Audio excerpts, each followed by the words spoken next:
The Aquaculture in Action program was designed to bring educators together. We're basically putting together a network of Sea Grant educators and other teachers in our Maryland local school systems here to collaborate and work on how we can better form a network of project-based science centered around aquaculture in the United States. Our participants have come all the way from far west in Oregon, all the way south into Puerto Rico from various Sea Grant programs, including our local Maryland teachers.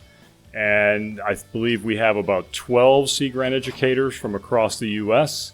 and 6 local teachers here, along with 4 or 5 administrators from Maryland also. Some of the things that we're trying to focus on are solving problems like water quality monitoring, how to collaborate on the internet with data and communication, and then the overall goal of changing the way people perform science education in the classroom.